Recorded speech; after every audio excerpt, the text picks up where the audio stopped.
Hello. वैसे तो हम काफ़ी कुछ कर चुके हैं इसमें फ्री कॉन्सेंट में।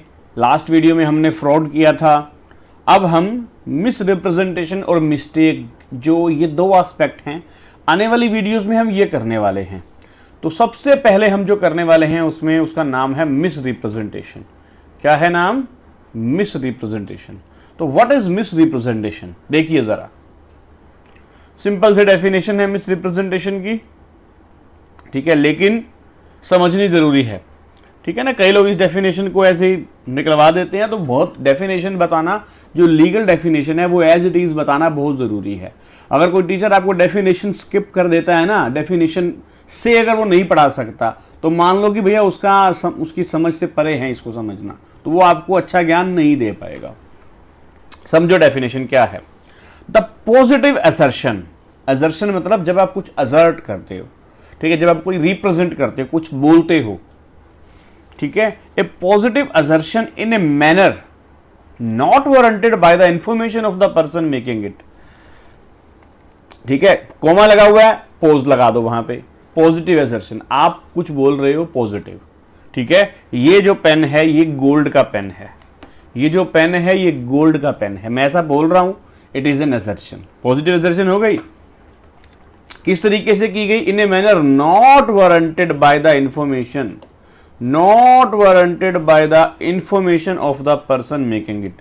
जो पर्सन ये स्टेटमेंट दे रहा है कि ये पेन गोल्ड का है, उसके पास जो इंफॉर्मेशन है वो अपर्याप्त है, वो इंफॉर्मेशन से इस अपनी चीज को प्रूव नहीं कर पाएगा। Of that which is not true, और जो स्टेटमेंट ट्रू नहीं है, मींस पॉजिटिव असर्शन। आप कह रहे हो ये गोल्ड का पेन है, अब मैंने कहा ये गोल्ड का पेन है, दो सिचुएशन हो सकती हैं। हो सकता है ये गोल्ड का हो सकता है ये गोल्ड का ना हो। तो ये डेफिनेशन पहले नंबर पे किसको कवर कर रही है? मैंने बोला ये गोल्ड का पेन है, लेकिन इन फैक्ट ये गोल्ड का पेन नहीं है। हालांकि वो पर्सन मानता है कि ये गोल्ड का है जो ये बोल रहा है। मैं मानता हूं ये गोल्ड का पेन है, और मैं बोल रहा हूं गोल्ड का पेन है। सच्चाई, तीन फैक्टर हो गए ना। मैं क्या बोल रहा हूं, मैं क्या मानता हूं, और सच्चाई एक्चुअल में क्या है। मैं बोल रहा हूं गोल्ड का है, गोल्ड का ही है, और मैं मानता हूं गोल्ड का है, फिर तो कोई दिक्कत नहीं है। ये गोल्ड का पेन मैं बोल रहा हूं, मैं जानता हूं कि ये गोल्ड का नहीं है, और ये गोल्ड का है ही नहीं, तो ये फ्रॉड है। अब मैं बोल रहा हूं कि ये गोल्ड का है, पहली चीज मैं बोल रहा हूं ये गोल्ड का है, ये गोल्ड का नहीं है, लेकिन मैं मानता हूं ये गोल्ड का है। लेकिन चौथी चीज ऐड हो गई, जो इंफॉर्मेशन मेरे पास है वो अपर्याप्त है ये चीज प्रूव करने के लिए कि ये गोल्ड का पेन है, लेकिन फिर भी मैं मानता हूं गोल्ड का पेन है। तो अगर ये स्टेटमेंट दी गई है, इट इज मिस रिप्रेजेंटेशन। दूसरी डेफिनेशन जो आती है, मतलब दूसरा जो केस है मिस रिप्रेजेंटेशन का, वो क्या है? लो कहता है, बेटा मेरी डेफिनेशन नहीं है ये, लो कहता है एनी ब्रीच ऑफ ड्यूटी। आपने कोई भी अपनी ड्यूटी नहीं निभाई, ब्रीच ऑफ ड्यूटी, लेकिन विदाउट एन इंटेंट। ध्यान देना बेटा, फ्रॉड में आया था इंटेंट टू डिसीव था, यहां क्या है? Without an intent to deceive. आपका दूसरे को धोखा देना नियत नहीं है। Gains an advantage to the person committing it. Gains उसके मतलब जो सामने वाले पर्सन है उसके ऊपर खुद ज्यादा फायदा उठाना, वो भी आपकी नियत नहीं है, ठीक है। या any one claiming under him, या जो उसके अंडर पर्सन है वो, ठीक है। मतलब जो पर्सन आपके साथ आप डील कर रहे हो, उस पर्सन के ऊपर आप एडवांटेज नहीं उठा रहे, ठीक है। Without an intent to deceive, intent नहीं है। और anyone claiming by misleading another, ठीक है। तो गेन लेना या गेन लिया आपने, फायदा लिया किससे? ठीक है, gains an advantage to the person committing it. किसको फायदा हुआ, किसको गेन हुआ? पर्सन कमिटिंग इट, जो ये स्टेटमेंट दे रहा है, जिसने ये ब्रीच ऑफ ड्यूटी करी है, जिसने ब्रीच करी है वो, या उसके अंडर कोई है वो। क्या किया? By misleading. किसको मिसलीड किया? अनदर को, दूसरे को। टू हिज प्रेजुडाइज मतलब उसको नुकसान हुआ, एडवांटेज मुझे हुआ, प्रेजुडाइज नुकसान उसे हुआ, और to the prejudice of anyone claiming under him, सामने वाली पार्टी या उसके अंडर जो है उसको नुकसान हुआ, मेरे को या जो पार्टी मेरे अंडर है उसको फायदा हुआ, ठीक है, उस ब्रीच ऑफ ड्यूटी से। लेकिन याद क्या रखना है, intent to deceive, without intent to deceive. तो ये भी क्या है, मिस रिप्रेजेंटेशन। अगर यहीं पे मैं विदाउट हटा दूं तो क्या हो जाएगा, फ्रॉड हो जाएगा। कॉजिंग, तीसरी सिचुएशन, कॉजिंग मतलब आप कारण बने, आपकी स्टेटमेंट, आपकी असर्शन कारण बनी, हालांकि वो इनोसेंटली है। क्या है, इनोसेंटली है। किसे, a party to an agreement to make a mistake, contract की कोई पार्टी है, a party to an agreement to make a mistake as to the substance of the thing which is the subject of the agreement. ठीक है, कोई उसका main part, substance of the thing, जो agreement का subject है, उसके substance को लेके उस पार्टी ने मिस्टेक करी। आपने मिस्टेक नहीं करी, आपकी वजह से, आपकी नादानी की वजह से, इनोसेंटली, हाउएवर इनोसेंटली, हो भी सकता है innocently, party to an agreement to make a mistake, किसी कॉन्ट्रैक्ट की पार्टी ने मिस्टेक की, ठीक है, सब किस चीज को लेके, as to the substance of the thing which is the subject of the agreement. ठीक है, मान लो बेटा कोई सामने वाला है, वो लकड़ी का एग्रीमेंट करने वाला है, किसी को लकड़ी बेचने वाला है, और आपने लकड़ी को लेके, उस लकड़ी को लेके आपने कुछ ऐसी स्टेटमेंट दे दी जो कि सही नहीं थी, इनोसेंटली दी है, इंटेंशन नहीं। अगर आपने उस पर्सन के कहने पे दे दी जिससे वो लकड़ी खरीद रहा है, फिर तो हो गया ना विद कॉन्निवेंस।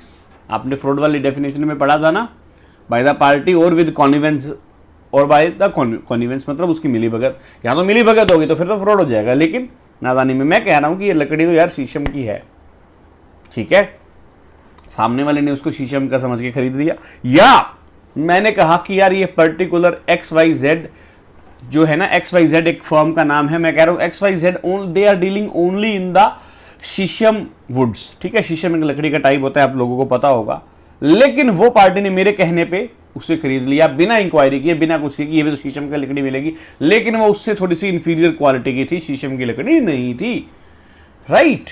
तो यहां पे दूसरी पार्टी ने क्या किया, मिस्टेक किया आपके कहने पे। ठीक है, तो ये क्या है, मिस रिप्रेजेंटेशन। ठीक है, ये क्या है, मिस रिप्रेजेंटेशन। ये ऐसा हमें लॉ बोलता है। अब इन्हीं तीनों चीजों को हमने एक्सप्लेन किया हुआ है सिंपल वर्ड्स में। ठीक है, मैंने आपको सिंपल वर्ड्स एक्सप्लेन कर दिए हैं, बट ये यहीं लिखा हुआ है, देखो यहां, स्टेटमेंट और assertion of effect which is false, जो कि झूठ है, would constitute misrepresentation if the maker believe it to be true. ठीक है, हालांकि मेकर मतलब उस स्टेटमेंट देने वाला उसको सच ही मान रहा है, but which is not justified by the information he possesses. जो इंफॉर्मेशन उसके पास है वो सफिशिएंट नहीं है, जस्टिफाइड नहीं हो सकता उस इंफॉर्मेशन से। Breach of duty by person, किस चीज के लिए, without any intention to deceive, धोखा देने की नीयत से नहीं, which brings an advantage to him, और उससे उसको फायदा हुआ। ठीक है, तो ये क्या हो गया, ये भी मिसरिप्रेजेंटेशन है।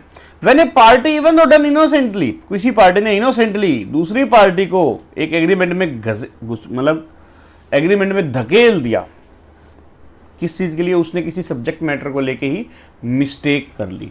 ठीक है, in other words miss representation means, वही सब लिखा हुआ है यार, और सिंपल भाषा में एक लाइन में सब कुछ लिखा हुआ है। ठीक है, यू कैन रीड इट। तो मैंने आपको मिस रिप्रेजेंटेशन बना दिया। मेन जो चीज़ है इसमें क्या है, इसमें भी झूठ बोल रहा है पार्टी, इसमें भी झूठ बोल रहा है, लेकिन इसमें इंटेंशन झूठ बोलने की नहीं है।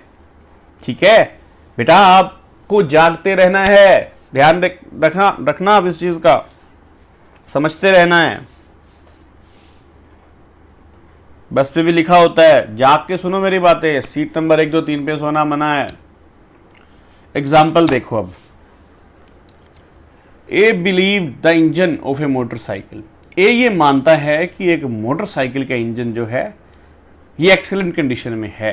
ए ये मानता है, बिलीव्ड मतलब वो ये मानता है कि इसकी जो है ना मोटरसाइकिल के इंजन की कंडीशन बिल्कुल सही है। Without getting it checked in A workshop, उसको ए ने चेक नहीं करवाया वर्कशॉप में। टोल्ड टू बी, बी को बताया that the motorcycle was in excellent condition. क्योंकि मेरे को लगता है कि ये जैसे होता नहीं बेटा, मैं किसी की सेकेंड हैंड एक्टिवा बिकवा रहा हूँ, अरे यार Activa, bike, two wheeler, car, कुछ भी, अरे यार बढ़िया कंडीशन में है, ठीक है। मैं क्योंकि मानता हूँ कि इस बंदे ने ज़्यादा चलाई नहीं, बंदा बहुत मेंटेन करता है कार को या अपनी व्हीकल को, तो यार ये बढ़िया कंडीशन में मिलेगी। मैं अपने किसी फ्रेंड को बोल रहा हूँ you can go for this, ठीक है ना। मैं अब अपने फ्रेंड को बोल रहा हूँ कि भैया अच्छी कंडीशन में है, चेक नहीं करवाया। ऑन दिस स्टेटमेंट बी, उसने जिस फ्रेंड को मैंने सजेस्ट किया था उसने वो टू व्हीलर खरीद लिया, बाद में पता चला इसका इंजन तो डिफेक्टिव है भाई। तो यहां पर एक स्टेटमेंट क्या कही जाएगी, मिस रिप्रेजेंटेशन, ठीक है, मिस रिप्रेजेंटेशन।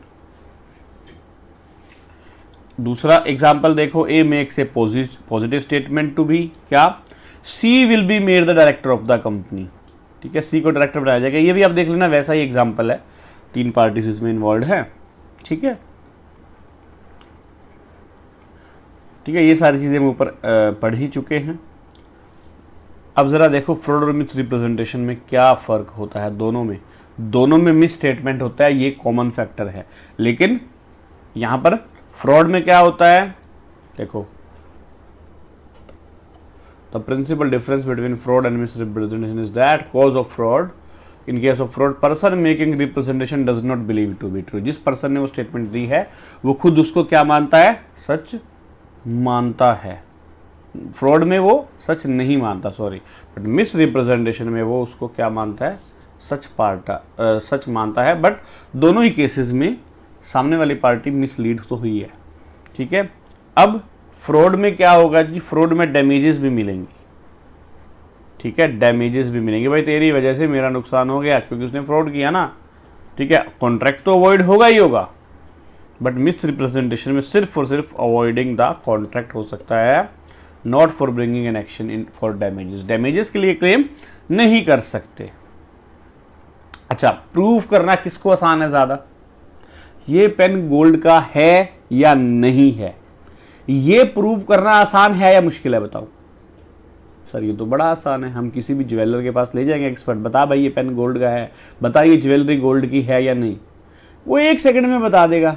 ये स्टेप होते ही तो अब 2 चीजें आपके सामने हो गई कि या तो उस बंदे की स्टेटमेंट फ्रॉड हो सकती है या मिस रिप्रेजेंटेशन हो सकती है। झूठ साबित होते ही मिस रिप्रेजेंटेशन तो हो गया। अब झूठ उसको पता था तो फ्रॉड है, नहीं पता था तो मिस रिप्रेजेंटेशन है। अब पता कैसे करें, पता करना मुश्किल है, क्योंकि पता करने के लिए आपको इंटेंशन पता करनी होती है, उसकी नीयत क्या थी, जो कि पता करना मुश्किल है। हाँ, अगर ये प्रूव कर दे, हमें इंटेंशन प्रूव भले ही ना कर पाए, ये प्रूव कर दे कि इसको पता था, तो ऑटोमेटिकली प्रूव होगी कि इसकी इंटेंशन धोखा देने की है, क्योंकि मेरे को पता है ये गोल्ड की नहीं है और फिर भी मैं गोल्ड की बोल रहा हूं, तो इंटेंशन आ गई ना, इसका मतलब मेरी खराब है वहां पे, ठीक है ना। तो इसीलिए मिस रिप्रेजेंटेशन को प्रूव करना बहुत इजी है, फ्रॉड को प्रूव करना थोड़ा सा मुश्किल है, ठीक है। लेकिन अगली बात, अच्छा दोनों ही केसेस में क्या होता है, चाहे फ्रॉड हो चाहे मिस रिप्रेजेंटेशन हो, कॉन्ट्रैक्ट वॉइड एबल होता है। Contract void able, void able मतलब उसको वॉइड भी किया जा सकता है, एनफोर्स भी किया जा सकता है, किसके द्वारा, पीड़ित पार्टी के द्वारा, एग्रीव्ड पार्टी के द्वारा। लेकिन ध्यान देना जरा, in case of misrepresentation, the fact that plaintiff had the means of discovering the truth by exercising ordinary diligence can be a good defense against the reputation, ठीक है। लेकिन ये डिफेंस आप फ्रॉड के केस में नहीं यूज कर सकते। देखो मैं क्या कह रहा हूँ, मैं आपको ये बेच रहा हूँ, ठीक है, इसकी स्क्रीन क्रैक है, ठीक है, इसकी स्क्रीन क्रैक है, मैं आपको पुराना फोन बेच रहा हूँ, इसकी क्या है, स्क्रीन क्रैक है, मान लो, ठीक है। अब मैं जब इसकी स्क्रीन, आपको ये फोन दे रहा हूं, देखो बेटा ये फोन पकड़ो, ठीक है, आपने फोन देखा, आपने देखा फोन और आपने ये फोन खरीद लिया, बाद में कहा इसकी स्क्रीन क्रैक है। अरे भाई आपको दिख तो रही है, जो चीज ऑन द फेस दिख रही है, मैं आपको बताने के लिए जिम्मेवार थोड़ी ना हूं। तो यहां पर आप कॉन्ट्रैक्ट अवॉइड नहीं कर सकते, भले ही मैंने बोल दिया कि सब कुछ ठीक है, कोई प्रॉब्लम नहीं है, बट दिख तो रही है ना भाई सामने। मीन्स ऑफ डिस्कवरिंग ट्रुथ है बाय ऑर्डिनरी डिलीजेंस। ये वर्ड ध्यान देना बेटा, क्या लिखा हुआ है, ऑर्डिनरी डिलीजेंस। ऑर्डिनरी डिलीजेंस का मतलब क्या है, एक सामान्य समझ रखने वाला आदमी इस चीज को देख सकता है, बड़े आराम से पकड़ सकता है, ठीक है। तो इसीलिए उसको हम फ्रॉड नहीं मानेंगे, या मिस रिप्रेजेंटेशन भले ही है लेकिन सामने वाले के पास उस मिस रिप्रेजेंटेशन को पकड़ने का जरिया था, उसने नहीं पकड़ा, उसकी गलती है। लेट द बायर बिवेयर, इसलिए ये एग्रीमेंट कैंसिल नहीं होगा। सेम केस फ्रॉड में। फ्रॉड में सामने वाले के पास means of discovering the truth था भी, तो भी फ्रॉड ही है। क्यों? क्योंकि फ्रॉड में इंटेंशन खराब है। फ्रॉड में इंटेंशन खराब है, मिस रिप्रेजेंटेशन में इंटेंशन खराब नहीं है, इसीलिए उसमें कॉन्ट्रैक्ट एनफोर्स हो सकता है कि एक पार्टी अवॉइड करवाना चाहती है लेकिन सामने वाली पार्टी कहे भाई ये पागल थोड़ी ना, मोबाइल की स्क्रीन पे दिख रहा है साफ साफ, ठीक है, तो क्यों उस टाइम पे लेके गया ये। लेकिन जो फ्रॉडलेंट साइलेंस होता है, आपको फ्रॉड वाली वीडियो में बताया गया, फ्रॉडलेंट साइलेंस के केस में जो दो केसेस होते हैं, एक ड्यूटी टू स्पीक, एक where your silence is equivalent to speech, वहां दोनों ही केसेस में उसको हम क्या बोलते हैं, फ्रॉडलेंट साइलेंस। फ्रॉडलेंट साइलेंस के केस में ये जो रूल हमने अभी पढ़ा ये अप्लाई नहीं होता, ठीक है, मतलब ये होता है, ओवरऑल फ्रॉड में नहीं होगा। मिस रिप्रेजेंटेशन में ये रूल अप्लाई होगा, means of discovering truth contract void नहीं करवा सकती पार्टी, फ्रॉड में करवा सकती है, लेकिन फ्रॉडलेंट साइलेंस के केस में नहीं करवा सकती अगेन, ठीक है। कब? अगर मीन्स ऑफ डिस्कवरिंग ट्रुथ थे तो, उसको वो नजर आ रहा था, मतलब मेरे सामने मोबाइल पे स्क्रीन टूटी हुई है, मैं पूछ रहा हूँ भाई साहब इसकी स्क्रीन ठीक तो है ना, अरे मूर्ख है तो क्यों पूछ रहे, सामने से दिख नहीं रहा तुझे, ठीक है। अब मैंने बोला भाई साहब आपकी मोबाइल की स्क्रीन तो ठीक है ना, सामने वाले ने कुछ नहीं बोला। अब यहां पर ड्यूटी टू स्पीक था, मैंने पूछा तो, लेकिन भाई जो चीज दिख रही है उसके लिए ड्यूटी टू स्पीक कहां से राइज हो गया।